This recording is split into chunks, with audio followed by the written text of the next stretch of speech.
evening, everyone, and welcome to this meeting of the Washington County Board of Education. I call to order this meeting and declare a quorum. We have 6 board members present this evening, and our student member is also present. At this time, I invite you to stand to recite the Pledge of Allegiance, followed by a moment of silence. Vice President Stauffer will be leading us this evening. I pledge allegiance to the flag of the United States of America and to the republic for which it stands, one nation, under God, indivisible, with liberty and justice for all.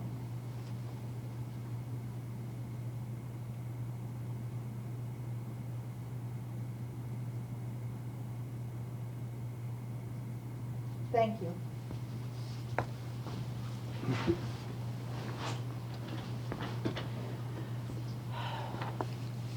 At this time, we'll have approval of this evening's agenda. Is there a motion, please? Thank you, Mr. Bickford. Is there a second? Second. Thank you, Dr. Zentmeyer. Any discussion? All those in favor of approval? Thank you. We have 6 affirmative votes. Student member concurs. We have an approved agenda. We'll move to approval of the minutes. President Williams, I move for the approval of the closed session minutes dated Tuesday, March 15th, 2022. Thank you, Mrs. Murray. Is there a second? Second. Thank you, Dr. Zentmeyer. Are there any additions or corrections to those minutes? We will move to the vote. We're voting for approval of the closed session minutes dated Tuesday, March 15th, 2022. All those in favor? Okay, we have 6 affirmative. Those minutes are approved. President Williams, I move for the approval of business meeting minutes dated Tuesday, March 15th, 2022. Thank you, Mrs. Murray. Is there a second? Second. Thank you, Dr. Zentmeyer. Are there any additions or corrections to those minutes? All right, then we'll move to the vote. We're voting to approve the business meeting minutes of Tuesday, March 15th, 2022. All those in favor? All right, we have 6 affirmative and the student member concurs. President Williams, I move for the approval of closed session minutes dated Wednesday, March 30th, 2022. Thank you. Mrs. Murray, is there a second? Second. Thank you, Dr. Zentmeyer.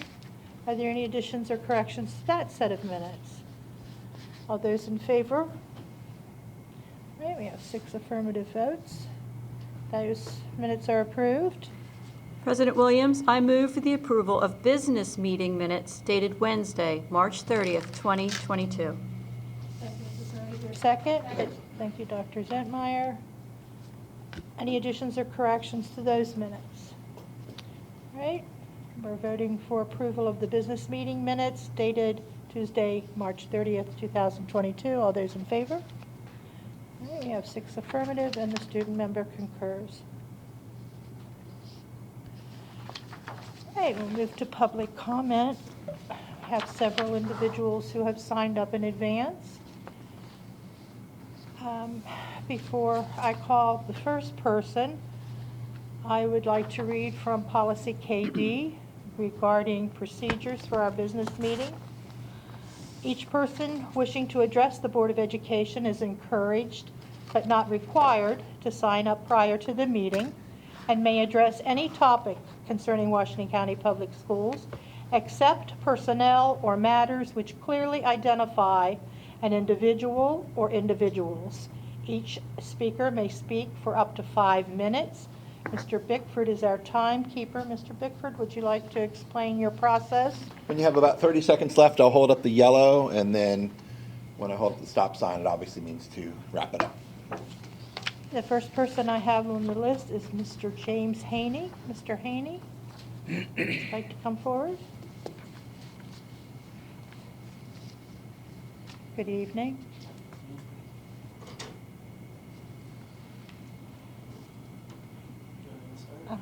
Whenever you're ready.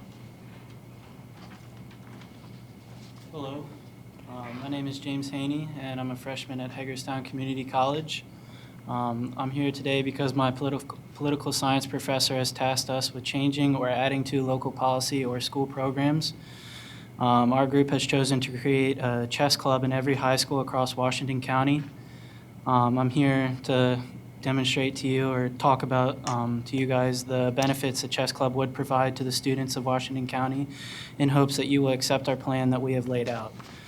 One of the big reasons we have decided to provide students with an after-school activity is because research has shown that children who are unsupervised during the after-school hours can suffer from an array of negative developmental outcomes, especially when those children come from high-risk circumstances.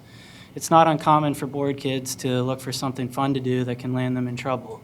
A chess club would allow students to channel their energy after school into something useful and productive, rather than wasting time in front of the TV or even getting into trouble with the law.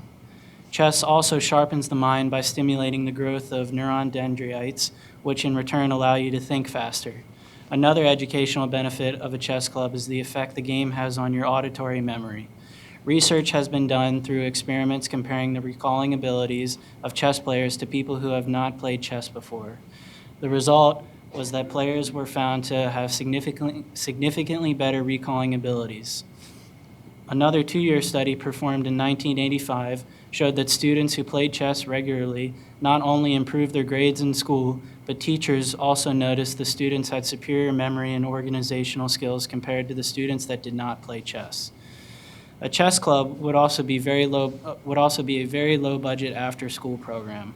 We are proposing that to start, our group would donate 1 chessboard to each school willing to start up a chess club. As the club grows within the schools, the members could request for more money to buy more boards and eventually books to further advance their skills. We are thinking that this would require no more than $100 per year from the school budget because we found that you can easily get a chessboard at Walmart for no more than $10, which leaves plenty of extra money for a couple of books on chess strategies. We envision that the club would be student-led because this would also be a great way for students to develop leadership skills. This also avoids the problem of finding a teacher who is willing to spend extra time outside of school hours to run the club. We were thinking this would be more of a pilot program to start out. So again, if the problem would be that you can't find a teacher to run the club, we were thinking that students could meet up in the teacher's classroom after school for someone who's staying late to grade papers or do other work. We also thought that after the club gained some traction at the school, the students could start to host the program at local restaurants like coffee shops or something like that, so that the students would be involved in supporting the community and local businesses. This is an after-school program that should be available in every high school in Washington County because of the benefits it has on students' academic performance. Plus, it is extremely low budget and is a great way for students to collaborate in a safe environment. Thank you, Mr. Haney. Mr. Haney, the board doesn't typically respond to individual speakers, but we do have a portion of our meeting that we do respond, should anyone wish to public comment. But we do thank you for your proposal, and we'll take it under consideration, so thank you. Thank you. Mr. Eric Yeckley?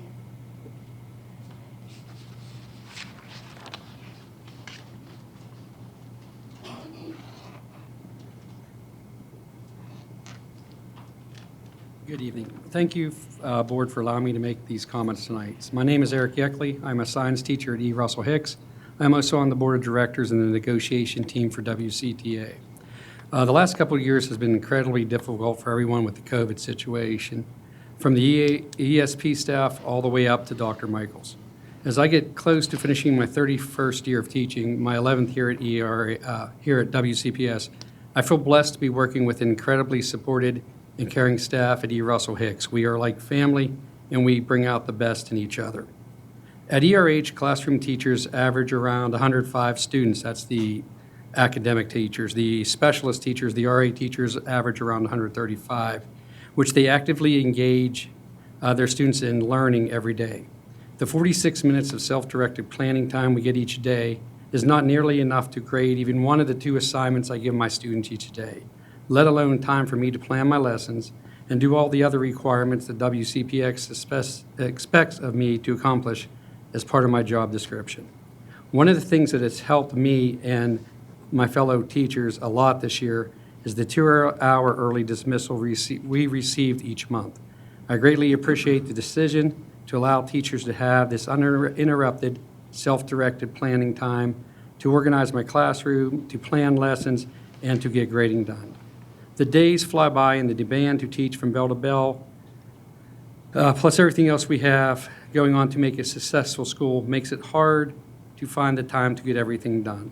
If your employees worked only their contractual hours, the quality of education here at WCPS would falter.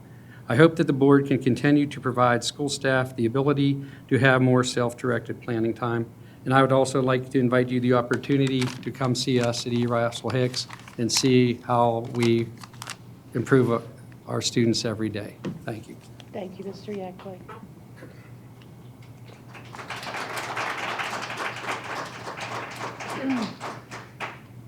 Mr. Tim Snyder?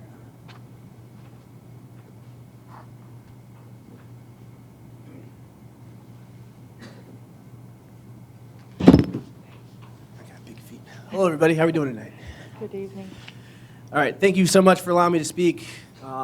I watch these frequently on Facebook, and I promise you, I come with good intentions, and everything is positive tonight. My name is Tim Snyder. I teach math at E. Russell Hicks Middle School.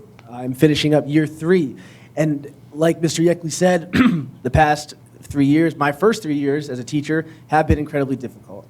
I don't think anyone on this side of the room could even fathom the pressure surrounding the difficult decisions that have to be made each day. As I am approaching at the end of my first 3 years here, I can tell you, though, I have really enjoyed being a teacher at WCPS. I feel very fortunate to have the opportunities to advance my career, to enhance my career with opportunities. I am so thankful that we have lead teachers at our school. I'm so thankful that we have, at least at E. Russell Hicks, the only school I've ever taught at, an incredible staff. Great staff that cares about the students, cares about the well-being of each other and everybody involved in the community. But one of the things that's helped so much this year is the 2-hour early dismissal. That has been awesome, especially at E. Russell Hicks, where I provide a food truck to come to our school and take care of our staff, while also we crank out as much work as we possibly can do. It is no surprise that if anybody were to work their contracted hours, that nothing more would get done. So I do ask the board, though, if there is possible ways to continue in the future to find ways for teachers to get the planning time necessary that they need, whether it's more things like that or anything else that could possibly be done. But I would also like to invite anybody on this board to come visit E. Russell Hicks. I think it's a great school. I would like for you guys to see how we are problem solvers, how we are trying to enhance the lives of the kids that we teach each day. Thank you so much for your time. Thank you, Mr. Snyder. Do you have an extra pen? My pen just ran out of ink. Do you have an extra pen? My pen just ran out of ink. Thank you. You just want to click my pen tonight, that's what you I don't want you to click your pen, it's more like it. Is there anyone else who would like to speak? Yes, ma'am.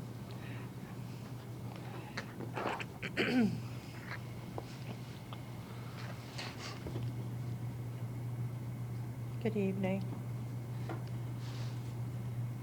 Hello, and good evening. My name is Paula Bright. I'm a secondary science teacher at the new Able School, and I simply wanted to have the opportunity to tell you that at Able, I have been fortunate and blessed enough to teach the most diverse set of students I have ever experienced in my 14 years at WCPS.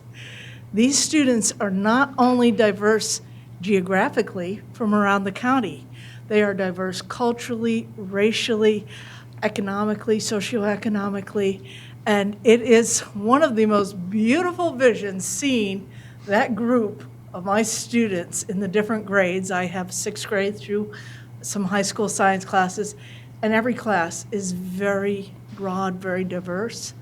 And because of that, I just wanted to express my thanks to you in support of establishing a brand-new school in a well-established county school system.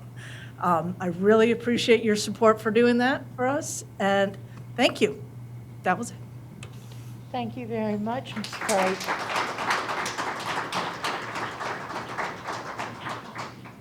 Is there anyone else who'd like to come forward?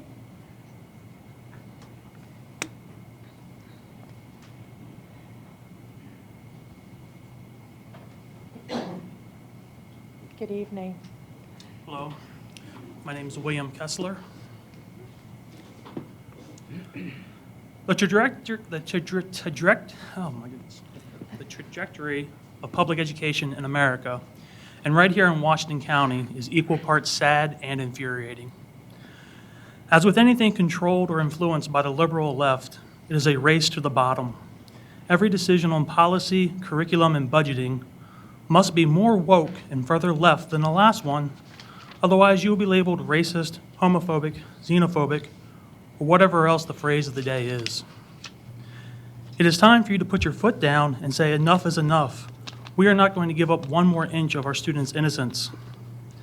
I think every member of this board, including the superintendent and the student member, would agree that bullying is wrong.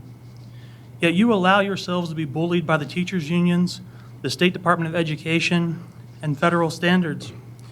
You know the critical race theory is wrong, but you let it happen, or else you'll be called a racist.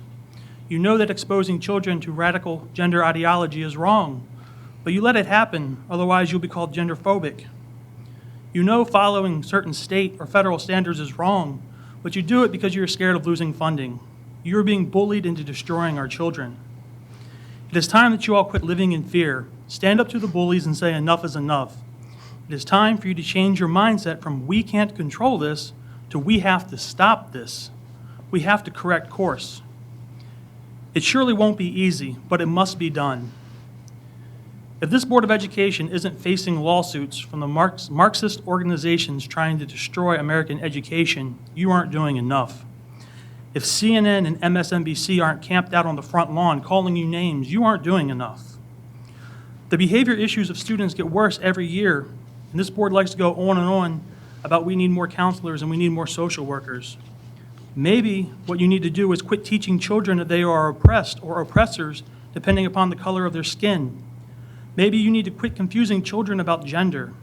Maybe you need to explore the correlation between dividing children and families through identity politics and behavior problems it creates in schools.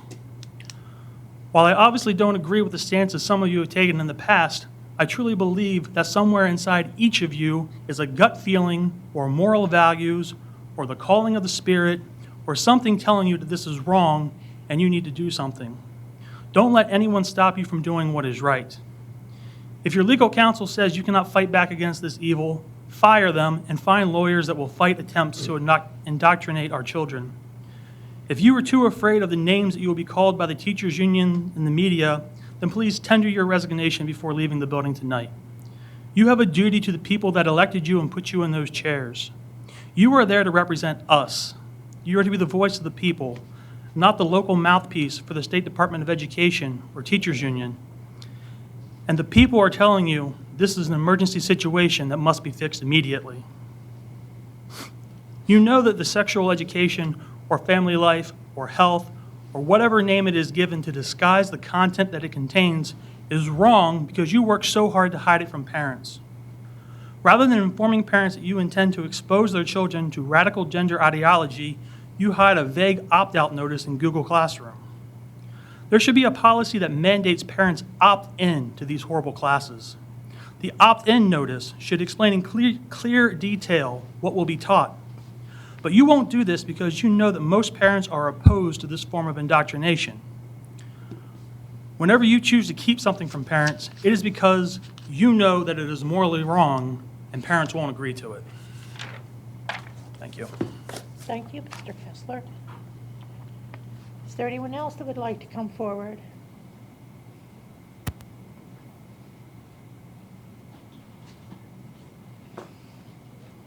Good evening, Mr. Becker. Good evening, Neil Becker, parent, teacher, Association President, thank you. President Williams, board members, Dr. Michael and staff. I feel compelled to share a few thoughts. Teachers in Washington County educate. They do not indoctrinate. And I applaud every teacher in Washington County Public Schools for encouraging students to expand their horizons, to think differently, to prepare for careers, to prepare for the military, to prepare for college. Our educators are dedicated to the success of the students and the families they serve in this community. They do not indoctrinate, they educate. They do not bully, they do not bully you. They respect you and your roles. And I'm grateful that my 3 children are, 2 of whom are graduates, and the 3rd is still a student in Washington County Public Schools. I'm proud to say that.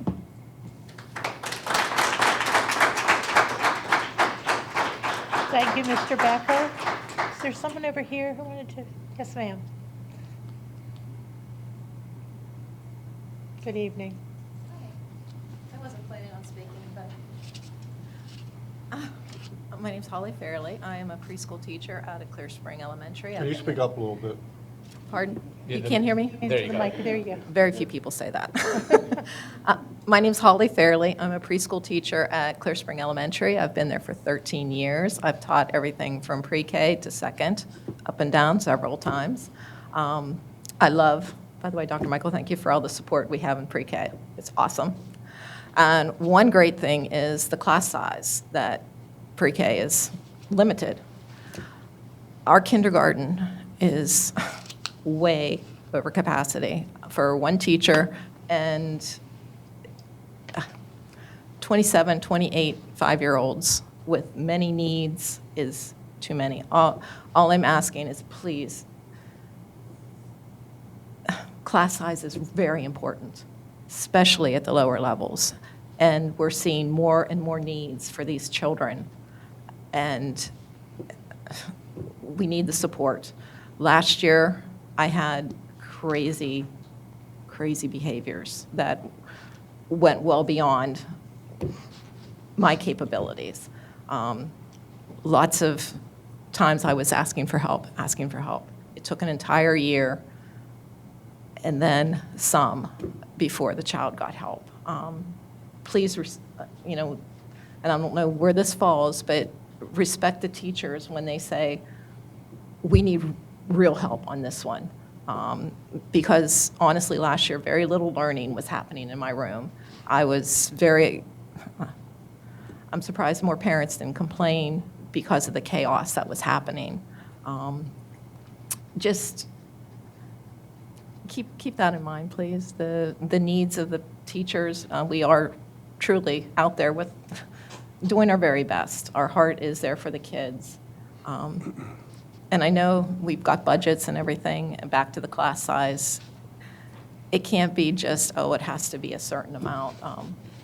The lower grades really need smaller classes or more learning support personnel in there helping. I have an aide, and it is such a blessing. And most days, we don't speak to each other until after the kids are gone. And it's like, no.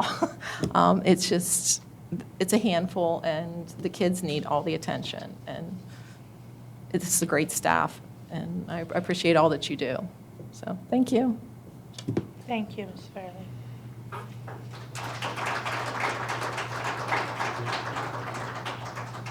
Is there anyone else who would like to speak? Okay. This is the time for board member response to public comment. Should anyone like to respond to any public comment? Dr. Zentmeyer? Thank everyone for showing up tonight, and the opinions are diverse, but they're all important. Thank you for allowing us to hear from you. Thank you, Dr. Zentmeyer. Anyone else? Mr. Bickford? I just wanted to, I appreciated hearing from a local college student about chess club. So thanks for coming out and making an engaging presentation. And I'm sure, Dr. Michael, when people want to form clubs, who's the best person to contact? Actually, at the school level is probably where interest starts to be developed. We've had chess clubs in the past. I'm sure we have a few probably right now. I know at the middle school level, we've had a couple chess club groups in the past. So school-driven level, interest from students is a good place to start, but I'll share the information. Dr. Wilcox is here, and he heard the presentation. He'll share the interest with high school principals. Yeah, he's in the back in gray, if you want to talk to Dr. Wilcox. Thank you. Anyone else? Yes, Mrs. I'd Marion. also like to thank everybody for coming out. All opinions are welcome. That's what makes this country so great. We all have a different opinion, but we are able to share it. And so all voices should be heard. And I think that's a great idea about the chess club. I've always wanted to learn how to play chess. I can never figure out which piece goes where. So maybe I can get involved in that and somebody can teach me how to play. You're never too old to learn. So thank you, everybody. We really appreciate you being here. Thank you, Mrs. Marion. Mr. Evans. Yeah, and also was appreciative of the chess club. I personally would love to see it. I'm sure we might have some form of them out there. Maybe there's more that your group would be able to add. So I think that'd be great, especially if, I don't know if it's even possible maybe to have some mentors from HCC come out after school and help out. I don't know, but again, that's part of a conversation you guys could have. So we appreciate you willing to take that initiative. Also, you know, the teachers certainly appreciate hearing what you have to say. I know it's, you know, it's not always easy. I was a teacher. You guys are much better than I am because obviously you're still doing it. So I appreciate all the hard work you put in. It's not an easy job, and the past couple of years you've had to teach in ways that you have not signed up for. So we certainly appreciate the work that you guys are doing. And as far as some of the stuff that was discussed about gender identity, I don't know all of what was happening there, but I do know that I did have a concern about the way that the parents were notified about this. I did see an email that came to us as a group that said there was going to be the 3 R's that were taught, and I went and actually Googled it because I had no clue what the 3 R's meant, and it said reduce, reuse, recycle.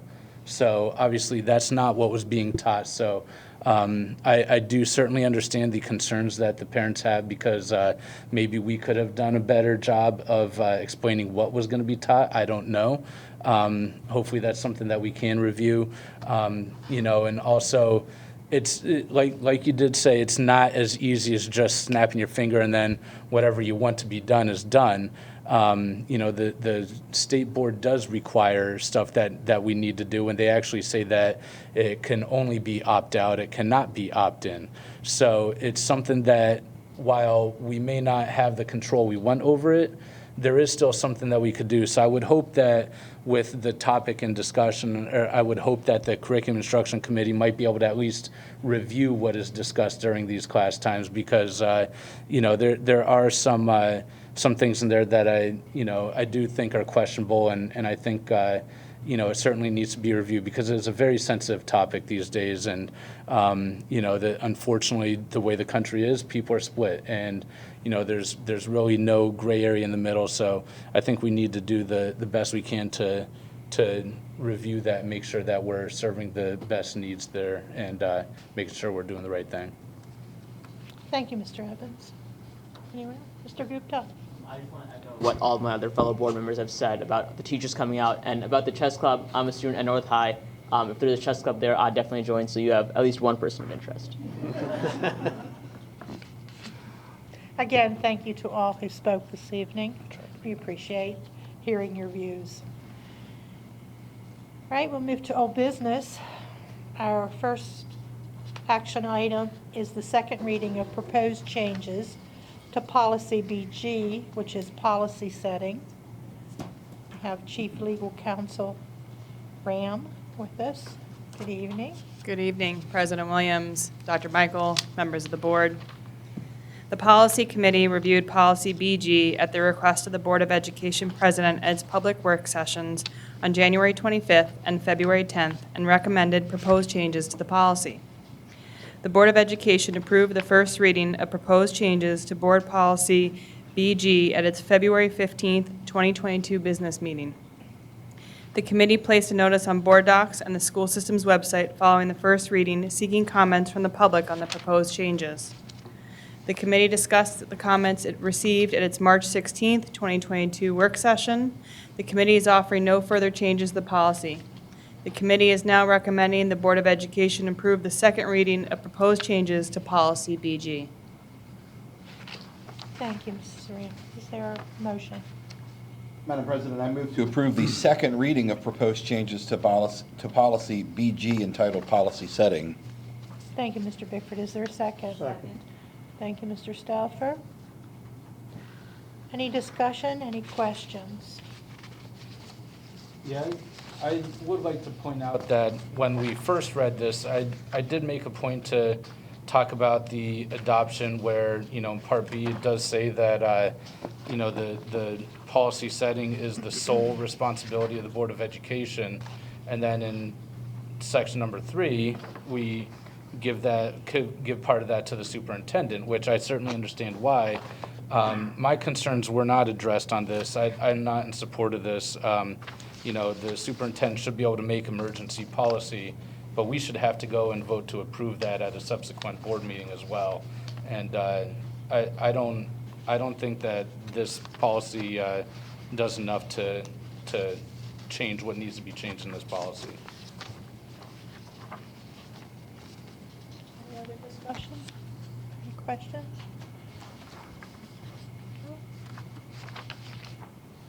All right, then we'll move to the vote. All those in favor of approving the second reading of proposed changes to policy BG, please raise your hand.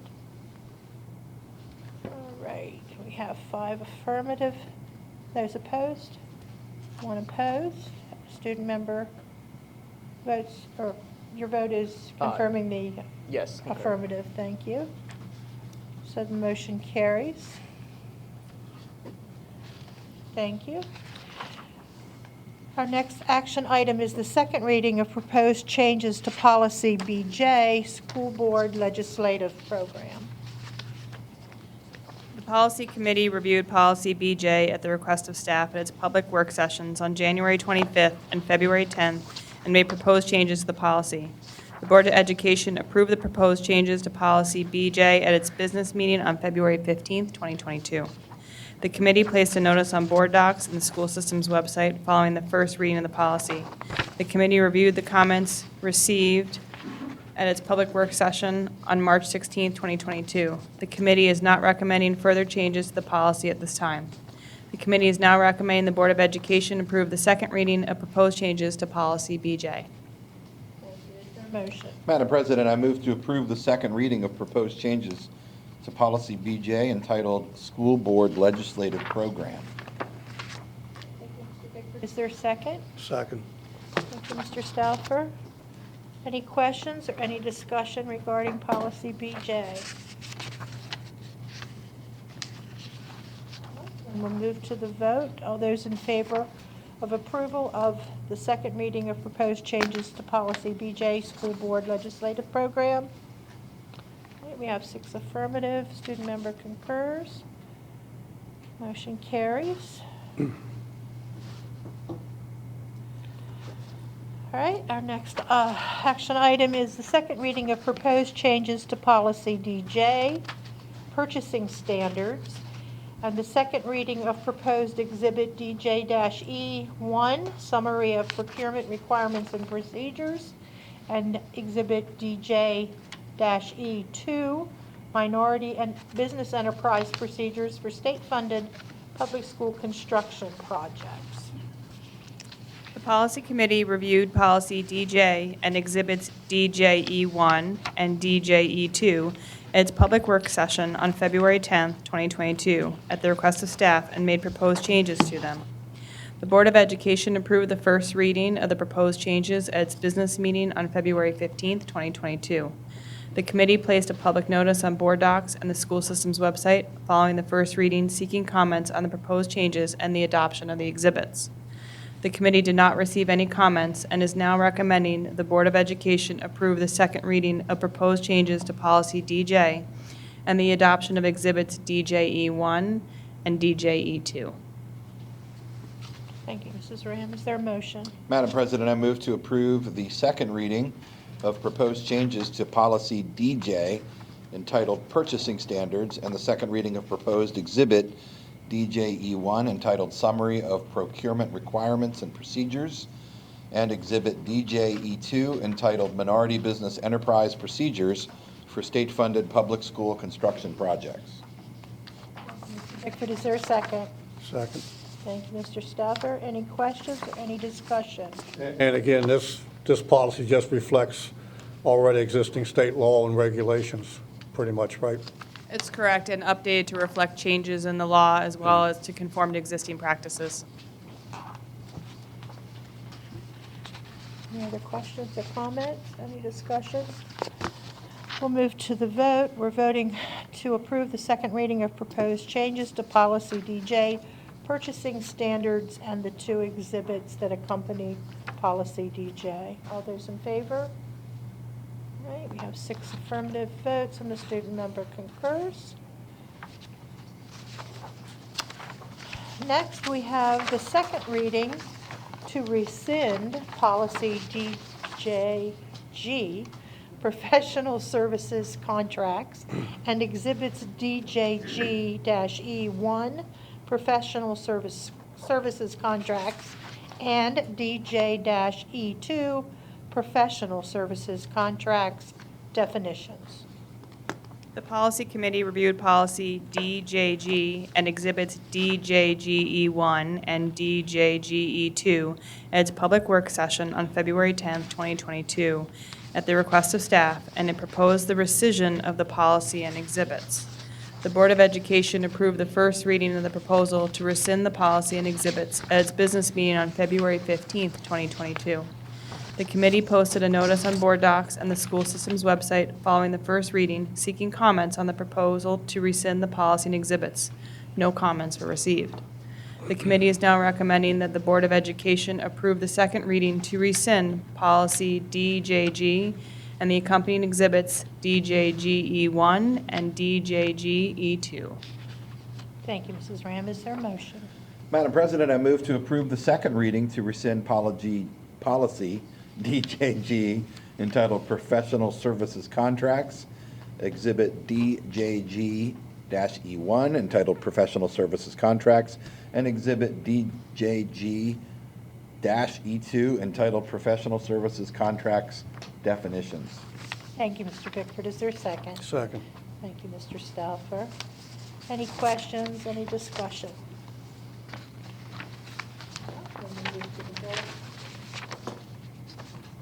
We're voting to approve the second reading to rescind policy DJG, professional service contracts, and the two exhibits, Exhibit 1 and Exhibit 2, that accompany policy DJE. All those in favor? Okay, we have 6 affirmative. Student member concurs. Motion carries. All right, second reading has been approved. Mrs. Ram, I think that's it. Thank you very much. For now. For now. Thank you. Okay, to new business. Under new business, our first item under consideration is this evening's consent agenda. We have Mr. Scott Bakewell, Supervisor of Purchasing, with us. Good evening. Good evening, President Williams, members of the board, Dr. Michael. Tonight I have 8 items for your review. These items were reviewed by our Purchasing Review Committee and are being recommended for approval, and staff is available if you have any additional questions. Thank you, Mr. Bakewell. Is there a motion? Madam President, I move to approve the awards, renewals, and procurements for interior renovations at Boonesboro High School to Milton Stamper Builders at a cost of $574,000. Unit price contracts for flooring installation and repair to Carpet Gallery and Dorsey Brothers at the unit prices listed. Janitorial and food service supplies and equipment to Weiss Brothers at the unit prices listed. HVAC products, installation services, and related projects and products and services to Boland Train Services, Inc. at the unit prices listed. Facility security systems, equipment, and software with related services to Johnson Controls Fire Protection at the unit prices listed. Pre-K take-home library books to Scholastic Education at a cost of $57,144. athletic court surfacing at Springfield Middle School to ATC Corporation at a cost of $53,898.50. And health suite at E. Russell Hicks Middle School to Lance Construction Company at a cost of $335,500. Thank you, Mr. Baker. Is there a second? Second. Thank you, Dr. Zentmeyer. Any questions for Mr. Bakedel? Any discussion? Mr. Evans? Yeah, who has reviewed the pre-K take-home library books? That would be someone from I know curriculum. that Dr. Willow has Carly Pumphrey, our supervisor of ELA and social studies. Our supervisor of pre-K has reviewed those books. That's accurate. Read They it are this very afternoon. similar to the books that we approved last year through Scholastic. These books have been around. It's, I think, 30 some of the titles are the same ones that we approved last year. And they're given out, all of our pre-K teachers do home visits before the school year begins. And this is a gift that we give to the students. It is through a grant, so we do not use any general funds for that purchase. Thank you. And these would be books that primarily the parents would have to read to their pre-K child, so they would have obvious discretion over which books to use, but. Correct. Dr. Willow, the books that we saw earlier today, are those all of the titles? Yes. Yeah. And most of those books have been around in classrooms for a long, long time. Yeah, Scholastic gives us a great price on them. I think, some of these books are $1 a book that we're able to get because we're purchasing them. So there's anything that is more new. You can't typically get new books at that price. Dr. Willow, all of those books correlate with the curriculum, is that correct? They're high-interest topics, like there's some books on animals, there's different topics. And so, yes, but the idea behind this is exactly what Dr. Michael said. We want families to read in print and to have extra books at home to be able to enjoy.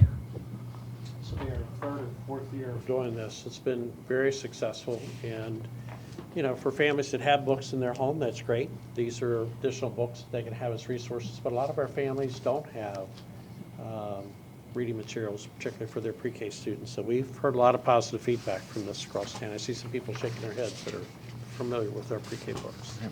I just add that I looked at some of the books that were in there today, and my wife being a former elementary teacher, I've read some of those books to the grandkids and now the great-grandchildren when I get them to sit still long enough. And I'll add that I have read every single one of them.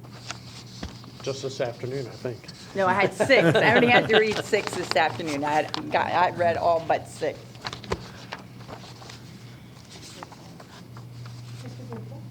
Yes, I had a question about the 7th thing. The court servicing, what was the reasoning behind putting in a pickleball court? I know that tennis courts do connect to like the Springfield area, so why pickleball? It's an open space opportunity that we have. I see Mr. Rollins coming. Pickleball's it's a lot of interest across the community right now. The students are going to use it during the day and be exposed to pickleball as part of the curriculum, I assume, and it's part of open space funding. Correct. So when we use open space money, it's a state program used to create opportunities not only for students and staff, but also the public. They can use it after hours. So we try to collaborate with our county counterparts, the people that dole out those funds, to come up with projects that are not only good for the kids and the school, but also for the public to use. So that's how we decided on that. It's a collaboration. When we made the decision, we talked to the school. They were all for it. We talked to Eric Michael, the head of physical education. He's all for it. And they don't have enough pickleball courts in the county right now, according to the Parks and Recreations Department. So that's how we decided it. Thank you. It is pretty incredible how fast pickleball has gotten to be very popular. I had no idea. Yeah. I'm looking at Debbie, she's a pickleball player. So. Thank you, gentlemen. Okay, So we are voting on the consent agenda as read by Mr. Bickford, his motion, and Dr. Zentmeyer second. So all those in favor of approval of the consent agenda, please raise your hand. Thank you. We have 6 affirmative. Student member concurs. So our consent agenda has been approved. Thank you. We'll have Mrs. Ram back to the table for the first reading of proposed changes to policy JEA, pregnant and parenting students attendance policy. In 2021, a state law was adopted that required the Maryland State Department of Education to develop a model policy to support the educational and parenting goals and improve the educational outcomes of pregnant and parenting students. MSDE issued its model policy in January, and staff updated existing policy JEA with the new requirements found in the model policy. The policy committee reviewed the proposed changes at its public work sessions on February 10th, 2022 and March 16th, 2022, where additional changes were recommended by the committee. The updated policy sets forth the Board of Education's commitment to providing equity and access for all students in a supportive environment. It further sets forth that pregnant and parenting students must be allowed to participate in all aspects of the education program, including all academic, physical, and social components. Under the proposed changes, pregnant and parenting students must have access to such things as excused absences, make-up work, accommodations for instruction, a private space for lactation, and designated support staff. Much of the current policy will be moved to a new administrative regulation that will include the additional requirements set forth in the model policy. The committee is requesting the Board of Education to approve the first reading of proposed changes to policy JEA at this time. Thank you. Is there a motion? Madam President, I move to approve the first reading of proposed changes to policy JEA entitled Pregnant and Parenting Students Attendance Policy. Thank you, Mr. Bickford. Is there a second? Second. Thank you, Mr. Stafford. Any questions, any discussion? Yeah, I'd just like to say that I appreciate how we did add a little section there about how we're implementing Title IX as well. So I think that was important. Thank you, Mr. Evans. Anything else? Okay, we'll move to the vote. We're voting to approve the first reading of proposed changes to policy JEA, pregnant and parenting students attendance policy. All those in favor? Okay, we have 6 affirmative votes. Student member concurs. We have an approved first reading. Thank you. Our next item under new business is a donation from the Giant Feeding School Kids program. Good evening, Mr. Pruitt. Good evening, Mrs. Williams, members of the board, Dr. Michael. It's my pleasure this evening to seek the Board of Education's approval to receive a donation in the amount of $23,100.98 from the Giant Feeding School Kids program to the Washington County Public Schools Food Nutrition Services program. The deposit of funds will be placed within the Food Nutrition Services operating budget and will then be used this summer, as it was last year, to provide supplemental food to students through our summer feeding program, through the meal machine program, similar to the Micah's Backpack program that we utilize during the school year. I think it would be remiss to, while we're accepting this donation, to be thankful of Giant and, of course, the local Martin stores for this donation, but we also need to thank the citizens of Washington County. This is part of the Roundup program. So when you're cashing out your grocery order at the cash register, the system asks you if you would like to round up to the nearest whole dollar. And those dollars amounted to $23,000 here in Washington County, and we have to thank our citizens for that. Thank you, Mr. Pruitt. Is there a motion? President Williams? I move to approve a donation in the amount of $23,100.98 from the Giant Feeding School Kids program to the Washington County Public Schools Food and Nutrition Services. Thank you, Mrs. Murray. Is there a second? Second. Thank you, Dr. Zentmeyer. Any questions for Mr. Pruitt? Any discussion? Okay, we're voting to approve the donation in the amount of $23,100.98 to Washington County Public Schools Food and Nutrition Services from Giant Feeding School Kids Program. All those in favor? Okay, we have 6 affirmative votes, and the student member concurs. So we have approval. Thank you, Mr. Prue.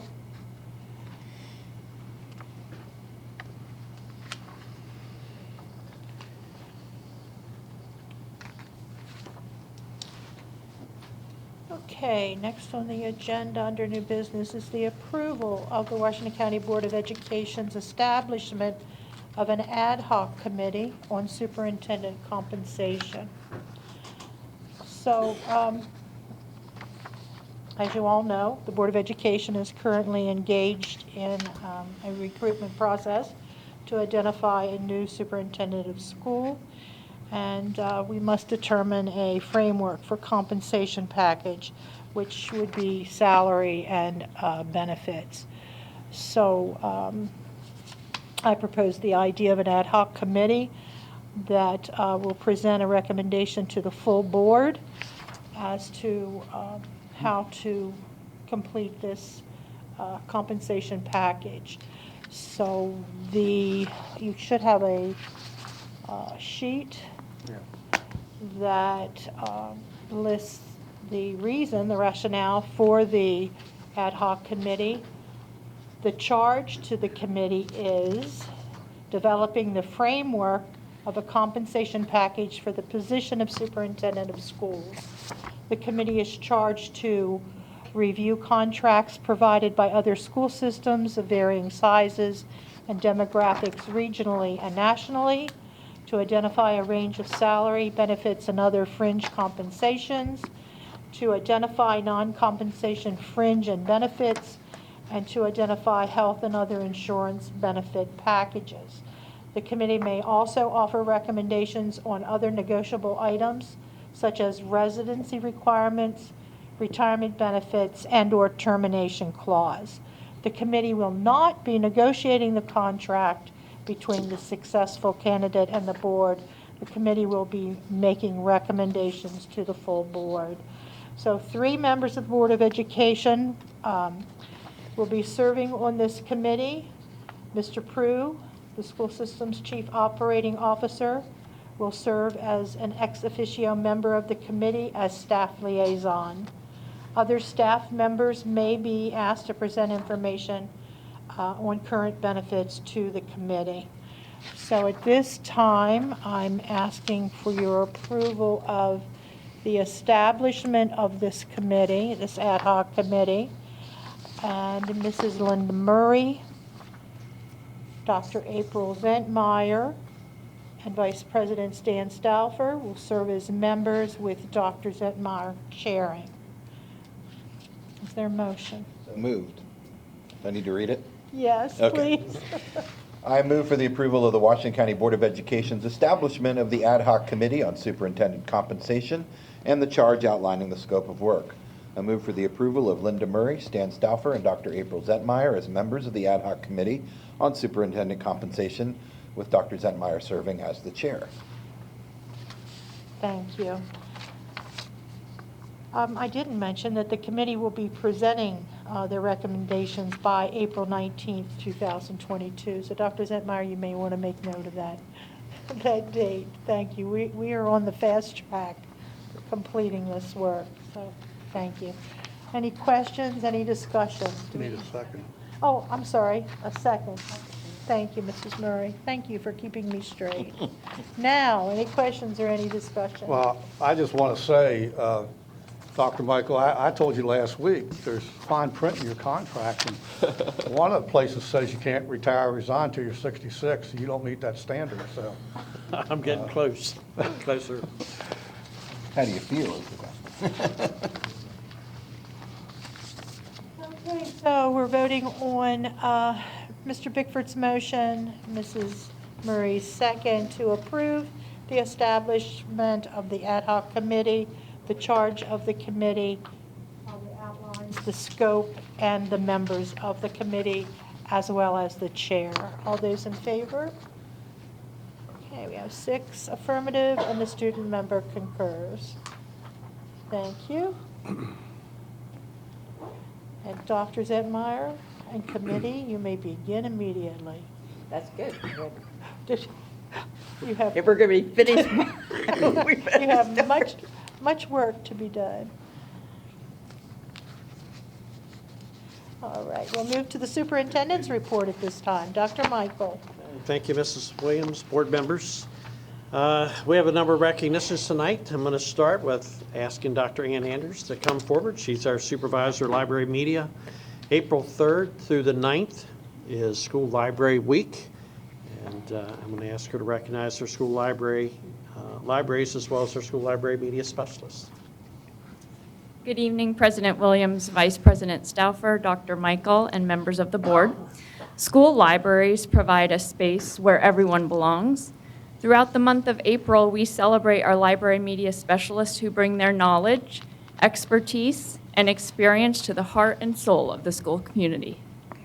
Our library media specialists support teaching and learning each and every day. They are literacy and technology experts and information gurus.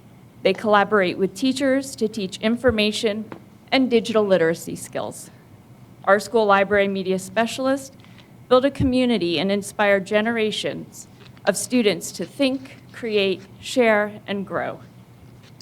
This evening, I thank you for recognizing the extended efforts and unwavering dedication of our library media specialists in creating a sense of belonging for all students in Washington County Public Schools. Okay, thank you.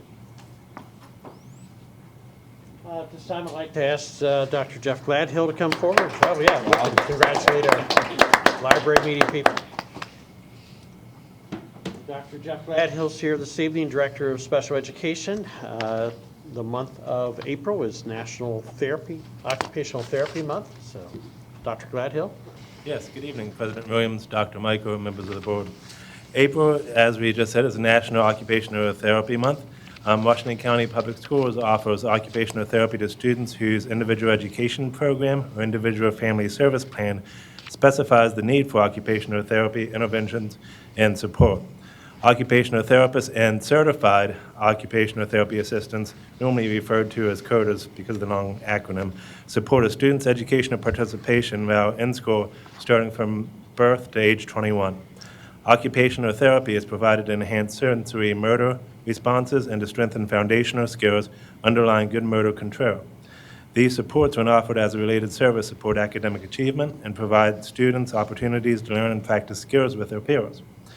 Students qualify for OT when specific fine motor, visual motor, sensory, and adaptive skills need further development or accommodation to access learning in a functional and meaningful way.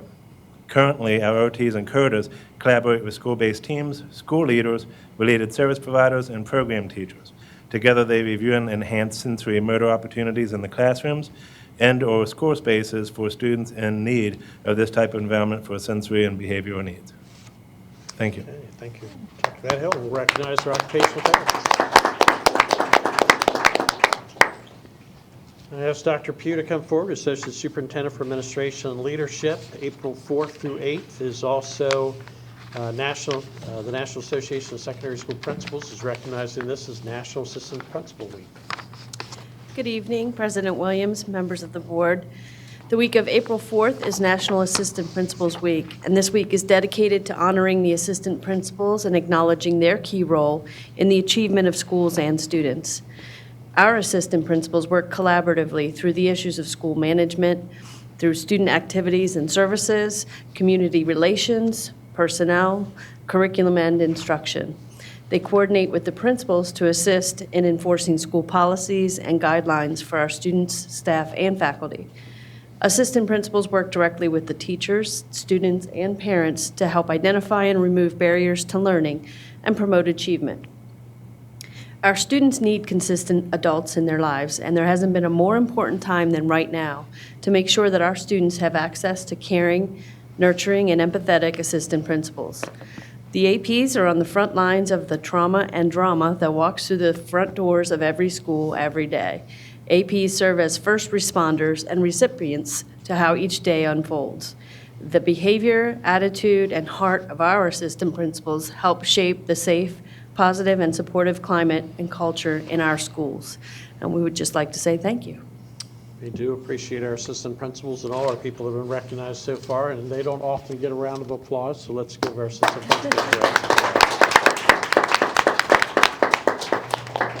Dr. Pugh's got to remain with us. Tomorrow is Paraprofessional Appreciation Day, another group that's very vital to the support of our students and success of our students.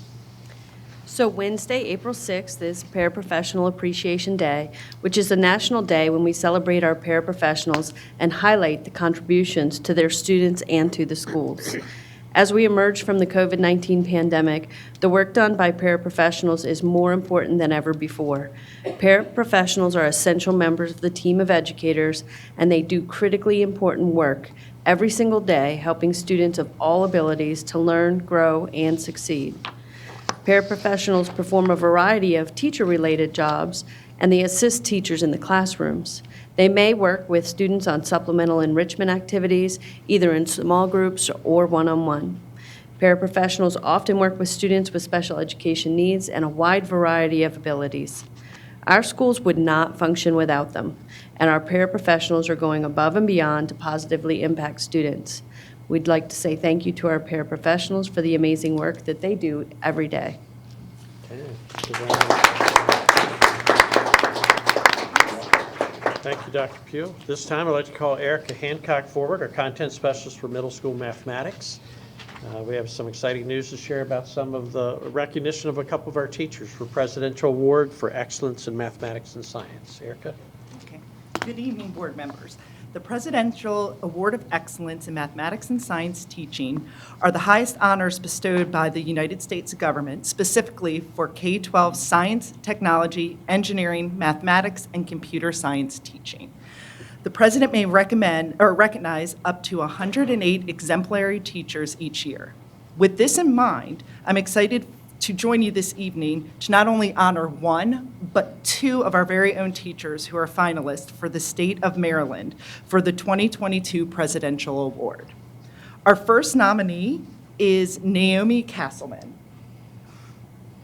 She is currently a grade 6 mathematics teacher who is one of our two finalists for the K-6 award in the area of mathematics.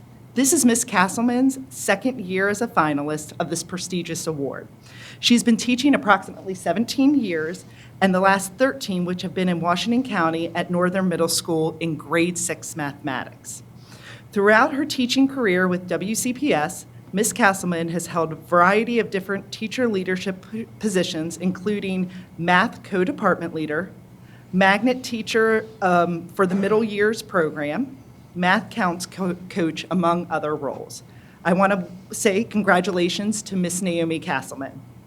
I would also like to honor Miss Andrea Minicosi. She is also another grade 6 mathematics teacher.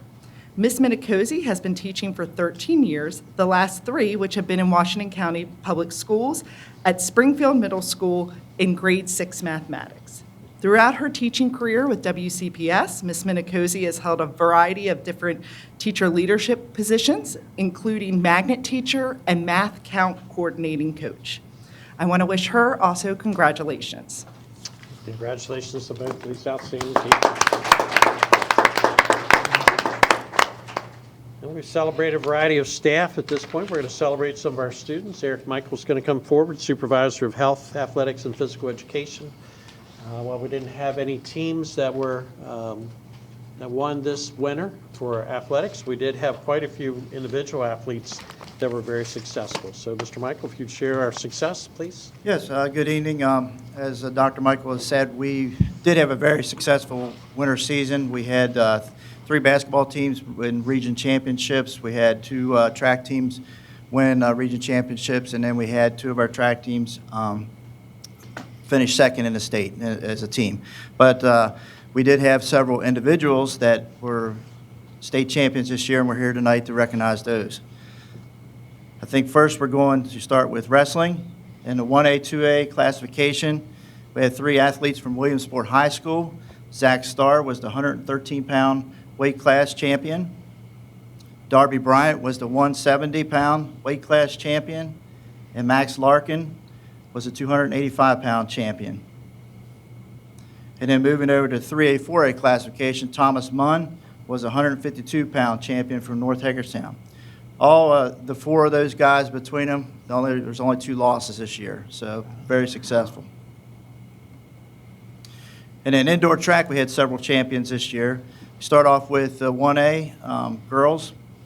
We had from Boonesboro High School, Carolyn Matthews, 3,200-meter run.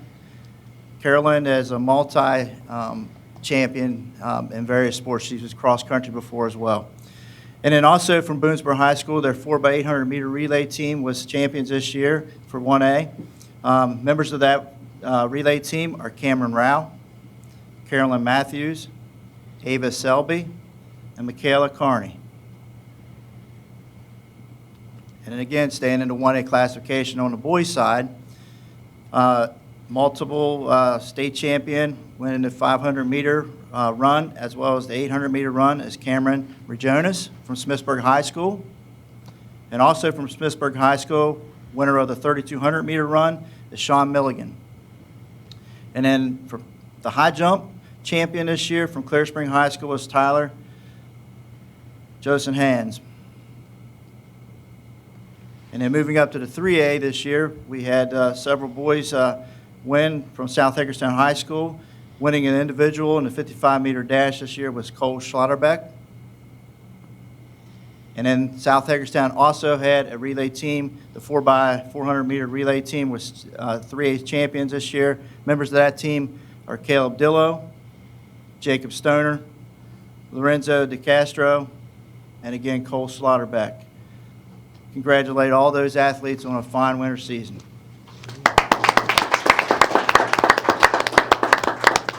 Thank you, Mr. Michael. Board members, a couple months ago, we had a brief discussion about birth to K or birth to 5 programs. And it's apparent we probably have not shared information about that in some time. So I'm going to ask that Dr. Gladhill come back again and Andrea Semler, our coordinator of special education birth to K programs. And they're going to provide you just a brief update. A lot of people don't know that we start working with students, or our staff starts working with young people long before they get into pre-K or kindergarten programs sometimes. So with that, I'll turn it over to the team. Thank you for that introduction, Dr. Michael. Good evening, President Williams and members of the board. I am honored to be here tonight. Again, my name is Andrea Semler, coordinator for special education birth to K programs. And I would like to share a video. I think this does a great job of highlighting our program, something to look at, and then we'll follow up with a couple slides.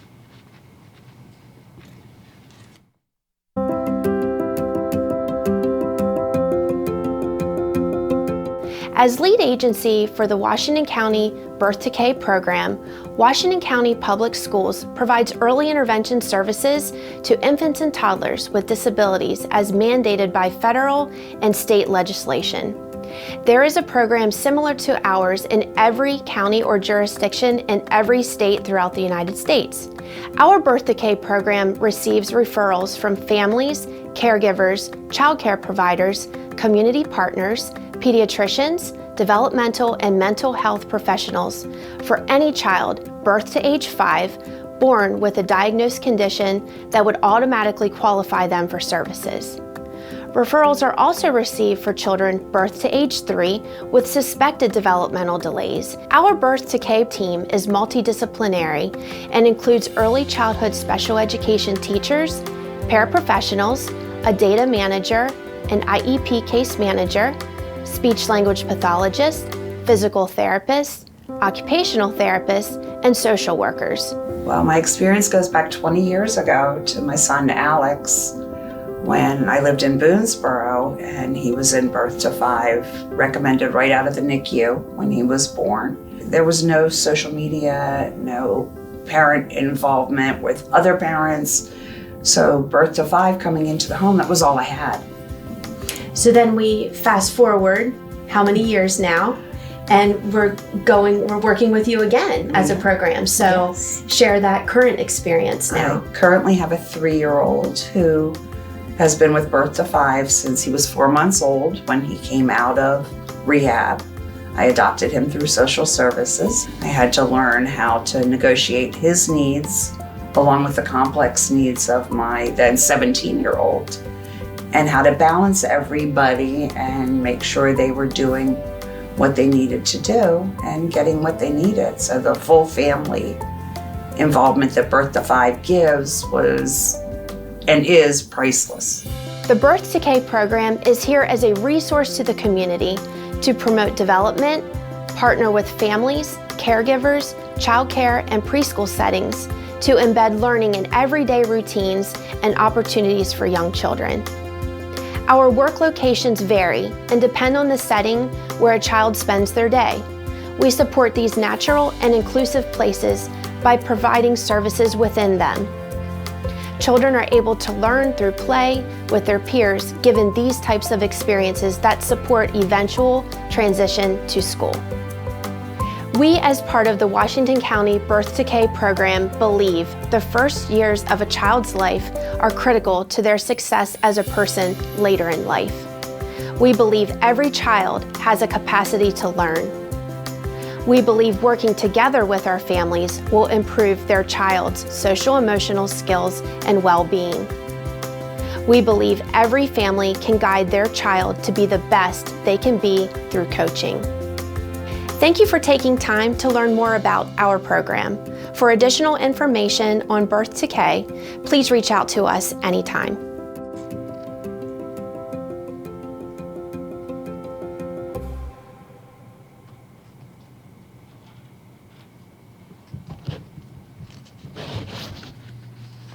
So just a couple slides, just to recap the video. Most of this first slide was captured in that video, but we are absolutely here for the community. So we are under the umbrella of special education for those children who qualify for services, but we are absolutely also here for families who do not qualify. So providing developmental resources, being in the community to answer questions for any family or caregiver seeking that information. For the families that do qualify, again, you saw in the video, we have that multidisciplinary team, and really it's the family and caregiver's priority with what services we are providing based on the goals we develop. So in everything we do, we're always enhancing and recognizing social emotional needs. It's no different, for our infants and toddlers. We start very early on with embedding those social experiences for children, while also doing pre-readiness skills, promoting those as well. We support children in natural and inclusive settings, again, highlighted in the video. That was at the Discovery Station, downtown Hagerstown. We also go to many, many libraries, regional and downtown. The Family Center was also highlighted in the video. They are all community partners, and we couldn't do our work if we weren't for our partners who allow us into their programs. And then also, of course, we're partnering with school-based teams, and I think that is a huge benefit for being in the school system, because we are learning about children very early on and hoping that we keep that connection until children do enter school, and we have that background knowledge to really promote that transition for children. Our goals, we have many in Birth to K. Our work, it goes on, and we are learning from one another and from our families every day. So we are always looking for opportunities to expand in the community, focused always on that social emotional development, along with every other area of development: motor, cognitive skills, communication, language. We are also really goal setting this year, especially with some grant funds that we received, to look more at formative assessment, to build a curriculum, birth to age 3, that again will align with pre-K curriculum when children enter school. So I am very excited about that work.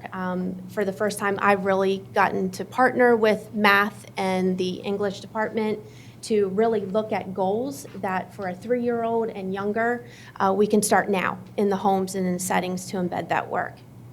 And then, again, I've already said this, but that whole student transition process. So my staff, we sometimes can be with families up to 5 years, depending on how long, we have with the children. If they're referred at birth, we could be with them through pre-K going into kindergarten. So, of course, we want that transition to be very strong with passing children off to the schools.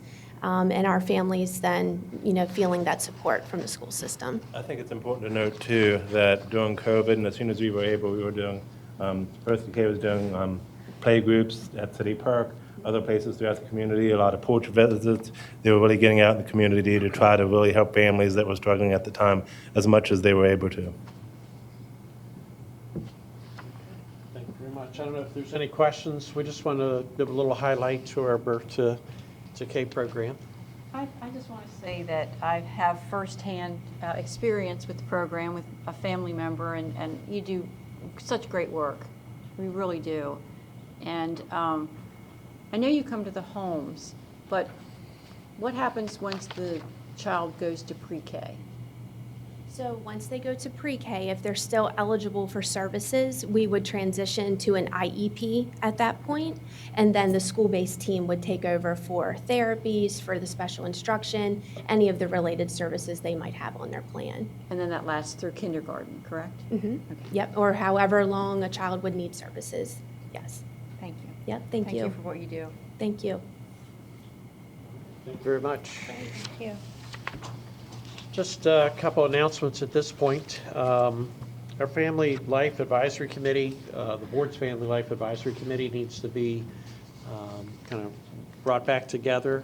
I think we only have 2 existing members, so if people are interested in being part of the Family Life Advisory Committee, you can go to our website, the Washington County Board of Education website, Washington County Public Schools website, look under School Board, click there, and then click on Committees, and then you'll be able to see the Family Life Advisory Committee come up.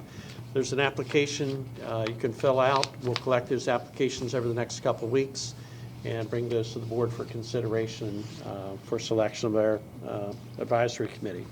The health curriculum, particularly in high school, but also some in middle school, has changed from the state level. We just received some new information, some final resources yesterday. And that would be the work of this committee to look at those resources, make the recommendations, and advise the board. Eric Michael will be part of that, as well as some other staff members. The last thing that I'd like to say, I've had the opportunity the last couple of weeks since our last board meeting, other than last Wednesday, to spend a lot of time in schools. I spent schools yesterday, schools today. Just need to continue to thank our teams for working so hard, our teachers that are working so hard, administrators, ESP staff. We're kind of 3/4 the way through the year.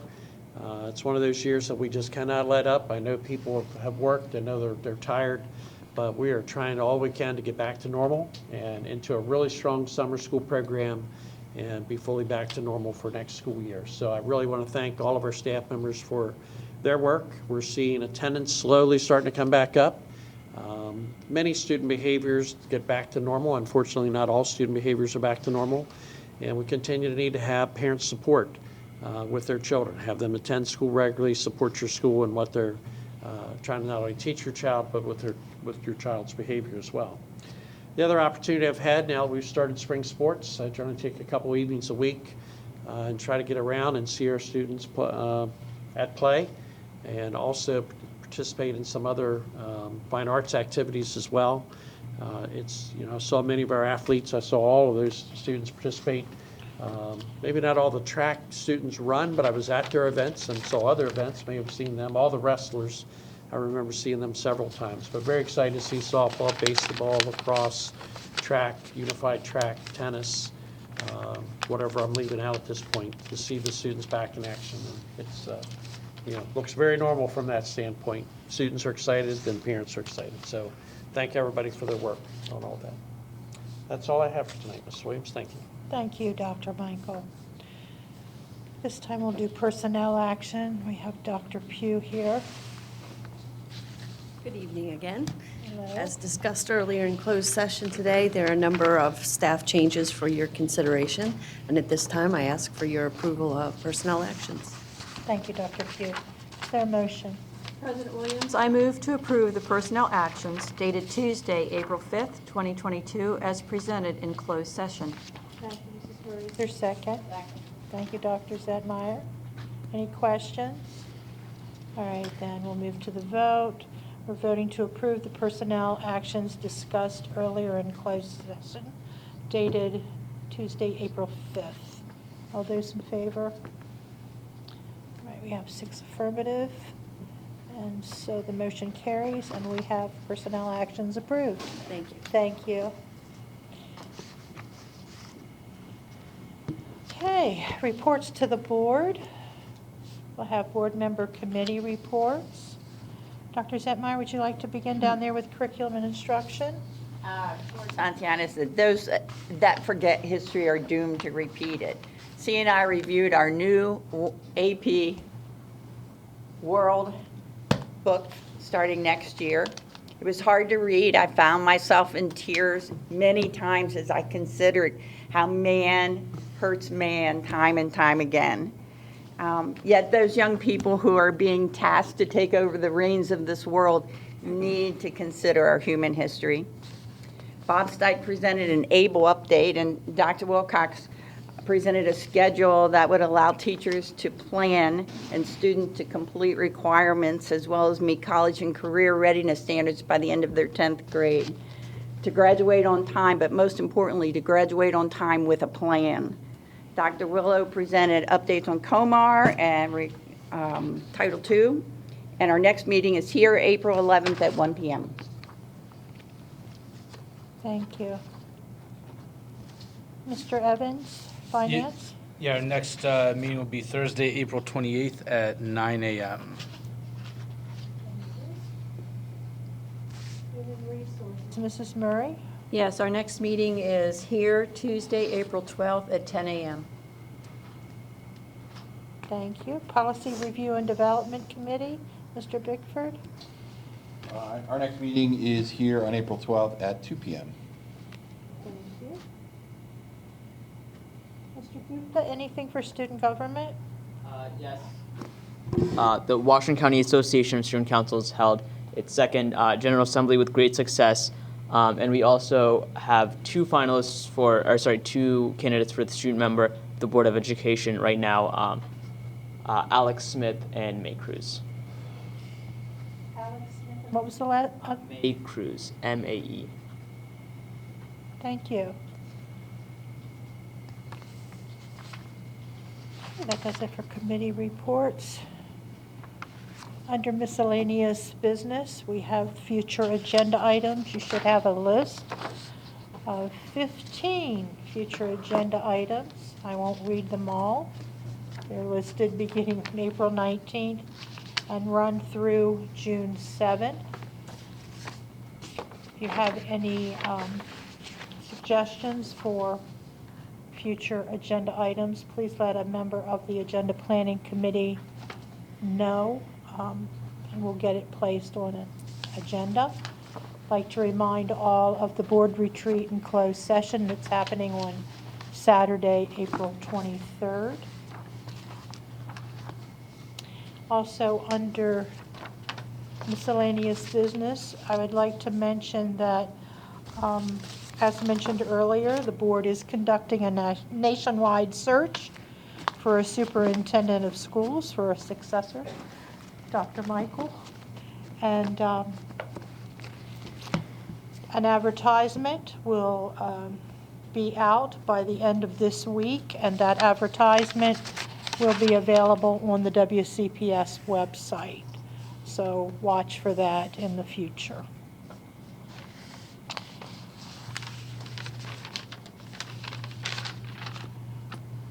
We're down to board member comments. Would you like to begin down there again? I will. Since history is becoming a passion of mine, let's recap April. In 1562, Pope Gregory introduced the Gregorian calendar. It's the one we still use today.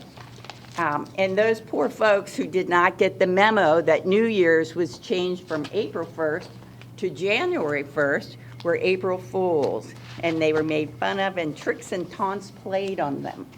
April 2nd, I entered a new decade of life. And as we celebrate Dr. Martin Luther King's birthday, yesterday was the assassination, the 54th anniversary of his assassination. Let's not forget his words. Darkness cannot drive out dark. Only light can do that. Hate cannot drive out hate. Only light can do that. And today, In 1614, Pocahontas married colonist John Rolfe. Busy April. Mr. Evans? I will, I'll leave it at that tonight. All right. Mr. Stauffer? Nothing. Mr. Bickford? Nothing for me. Mrs. Murray? Yes, I want to say thank you to our media teachers who operate our school libraries. The library is a special place for me. I get lost in libraries all the time. I just love books. I have a pile next to my bed, ready to read at any minute. Thank you to the occupational therapists. I've worked with some of them when I was at Salem Avenue. They're great people, and they do such a service for our students. Our assistant principals, thank you to them for all they do. They have a hard job, and they do a great job for our students and teachers and everyone. Congratulations to the math and science teachers, Ms. Castleman and Ms. Minicozy, and also to the student athletes. But I'm saving this for last because I'm a former paraprofessional. I was a paraprofessional for 26 years at Salem Avenue Elementary School. I loved every minute of it, loved the people that I worked with. And so tomorrow is Paraprofessional Appreciation Day, and I want to wish everyone a happy day and thank them for their service to our schools and to our students. Thank you, Mrs. Murray. Mr. Gupta? Yes, just a quick shout out. I am on North High's tennis team, so if you want to come watch North beat South this Friday, then that's at South Englishtown High School. Are we allowed to show bias like that on this board? Oh, I have no comments this evening, other than to say to my colleagues, thank you for a great day of meetings today. It was a very productive session that we had, and a good business meeting, so thank you very much for that. Dr. Michael, thank you. Thank you. And if there's nothing further, we'll stand adjourned.